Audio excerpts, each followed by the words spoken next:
तीर्थ नगरी ऋषिकेश में लॉयंस क्लब रॉयल द्वारा आयोजित किए जाने वाले दीपावली मेले की तैयारियों को लेकर शनिवार को एक बड़ा विवाद खड़ा हो गया है। श्री भरत मंदिर इंटर कॉलेज खेल मैदान में होने वाले इस मेले के लिए एक होटल में मिस ऋषिकेश के लिए युवतियों से रैंप वॉक की तैयारी कराई जा रही थी। तभी राष्ट्रीय हिंदू शक्ति संगठन के लोग वहां पहुंचे और मॉडल्स के कपड़ों को लेकर जमकर हंगामा करने लगे। जानकारी के मुताबिक राष्ट्रीय हिंदू शक्ति संगठन के प्रदेश अध्यक्ष राघवेंद्र भटनागर अपने कार्यकर्ताओं के साथ मौके पर पहुंचे और आयोजकों को तीर्थ नगरी की मर्यादा और हिंदू संस्कृति का हवाला देते हुए पश्चिमी परिधानों के प्रदर्शन पर रोक लगाने की बात कही। इस दौरान जमकर विवाद हुआ, जिसके बाद मामला इतना बिगड़ गया कि कई लोगों को बीच बचाव करना पड़ा। इस पूरे मामले पर राघवेंद्र भटनागर ने कहा है कि तीर्थ नगरी ऋषिकेश को हिंदू आस्था के नाम से जाना जाता है। सनातन धर्म महिलाओं को पूरे वस्त्रों में रहना सिखाता है। जैसे कि आप सबको पता है, ऋषिकेश एक देवभूमि है। इसे धर्म नगरी का दर्जा दिया गया है।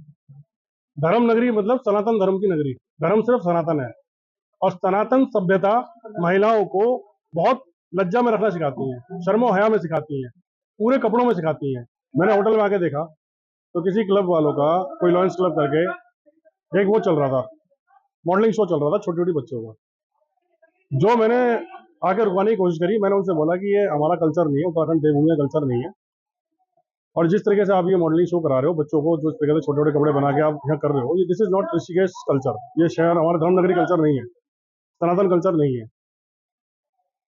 तो जो ये मॉडलिंग शो करा रहे थे, उन्होंने जो है मुझे रोकने का प्रयास किया। बच्चों ने मुझे रोकने का प्रयास किया कि नहीं, दिस इज आवर राइट्स, ये हमारा मौलिक अधिकार है, ये है वो है।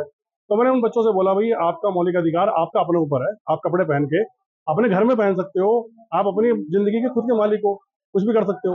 मैंने लेकिन आप इन कपड़ों को पहन के एक्सपोज नहीं कर सकते, क्योंकि हमारी लड़कियां, छोटी छोटी शहर की बच्चियां जो है, पहाड़ से आती है, ऋषिकेश से पढ़ती है, ऋषिकेश में लोग रहते हैं, वो इंस्पायर होती है आपसे। अगर आपसे वो इंस्पायर हो रही है, आप आने वाला फ्यूचर हो, तो कम से कम ऐसी चीज सिखाओ जो हिंदुस्तान की सभ्यता को ऊपर करे। वहीं क्लब के प्रेसिडेंट पंकज चंदानी ने कहा कि उनके क्लब की ओर से ये आयोजन मिस ऋषिकेश के चयन के लिए किया जा रहा था। इसके साथ ही चंदानी ने कहा कि हम किसी की भी भावनाओं को आहत नहीं करना चाहते हैं। कोई मिसअंडरस्टैंडिंग हुई है। आई थिंक यहाँ पर कुछ प्रैक्टिसेस चल रही थी मिस ऋषिकेश का कंपटीशन को लेके। जैसा कि आप सब जानते ही हैं कि लॉयंस क्लब ऋषिकेश रॉयल पिछले कई सालों से लॉयंस मेला कराता आ रहा है, जिसमें ये कार्यक्रम होता है मिस ऋषिकेश का। उसके साथ साथ हमारे सिंगिंग कंपटीशन, डांसिंग कॉम्पिटिशन्स और बहुत सारे कॉम्पिटिशन्स होते हैं, जहां पर हम शहर की प्रतिभा को मौका देते हैं कि वो आए और परफॉर्म करें। और लॉयंस क्लब ऋषिकेश रॉयल कभी भी किसी के पर्सनल चीज़ों को हर्ट नहीं करना चाहता, किसी भी तरीके से कोई ऐसी चीज़ नहीं करना चाहता जिससे हमारी संस्कृति को ठेस पहुंचे या हमारे किसी इंसान को कोई ठेस पहुंचे।